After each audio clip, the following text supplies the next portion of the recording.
Hey everyone, I wanted to just say thank you for being on the prayer team for Sacred Holidays, the book, and just say hi to you from my little home office while Chandler is playing on the floor of our packing supplies. I wanted to just share with you my vision for this prayer team. As I said in the first email, this isn't a launch team. I have zero expectations or even real hopes that you help market or share about this book. You all are the people who I wanted to call on to pray, to actually ask God to do beyond what a launch team can do. I hope when it gets closer to the time that there's a whole army of people who are going to help share this message, because I believe it needs to get in the hands of many people. But as much as I believe it needs to get in the hands of other people, I believe it is got to be a work of God for it to do his kind of work. So a year ago, when I was praying for the future of Sacred Holidays, as I do every year, just kind of lay it before the Lord and ask him, show me, what do I do? Do we stay the same course? Do we go a different way? Do we stop it completely? And I just kind of stand at that impasse for a while and ask him. And last February, I felt like the Lord just said, cast the net to the other side. And that same vision he gave the disciples after his resurrection, of they had been toiling and fishing all night and just weren't catching anything. And he said, cast your net to the other side. And I felt the Lord say that to me, that I needed to cast the net to the other side.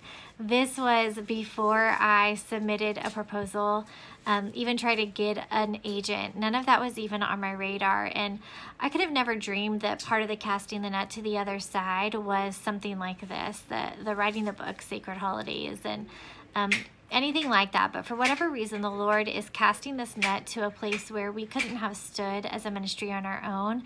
And I want to just ask you to join us as you're praying, that you'd pray that same vision for Sacred Holidays and for this book, that God would cast the net to the other side, that our prayers would be big and full of faith, not just, Lord, have your way, do your will, always, of course, but that we would pray prayers that are huge and are asking God to do a work that only he can do. He says in his word, if we have faith as small as a mustard seed, that we could say, move this mountain from here to there, and it can actually happen.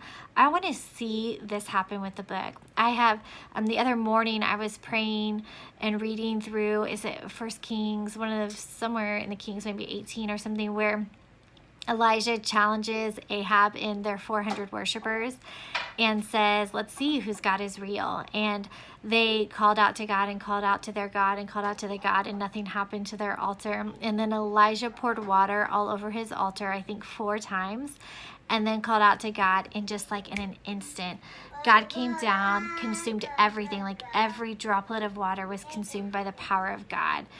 And I just felt like the Lord, I was praying through that, and I was like, Lord, I want you to do that. And I felt like he said, I already have. Like, you have laid out the altar. You have laid the sacrifice of this book down. And what's really funny, you guys, is I felt like I was just asking him, like, show me the water. Like, I've shared with so many of y'all, like how Chandler is singing us right now.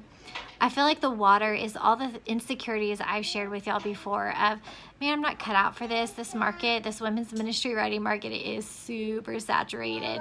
My agents and publishers have made it no secret that as far as my following, quote unquote following goes, platform, it's unimpressive compared to my quote unquote competitors. And so I'm small potatoes, and that is, to me, that's water on this sacrifice. And so we are just saying, you know what, God, a first-time author with a small following shouldn't do well with a first book.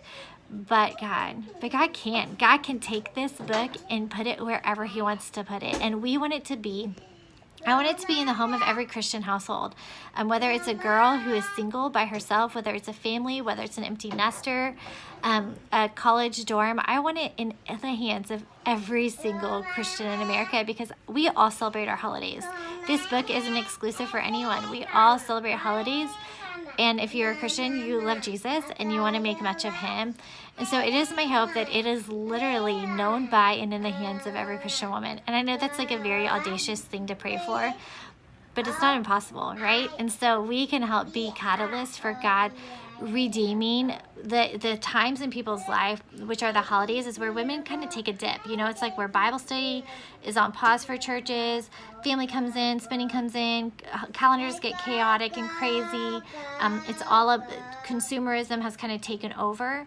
And so we get to step in. We as prayer warriors now get to step into these dips in people's life and say, I see you, I hear you, and there's a God that's going to bring you hope. So anyway, I commission you as this prayer team to just pray as the Spirit leads. I'm going to be sharing prompts with you from time to time, or updates of how you can be praying specifically that I won't be necessarily sharing on social media or sharing all the details on social media. So thank you for saying yes. I know your plates are all full and your time is busy, so I'm grateful that you would say yes to this. I love you so much, and I'm excited to have you on this team.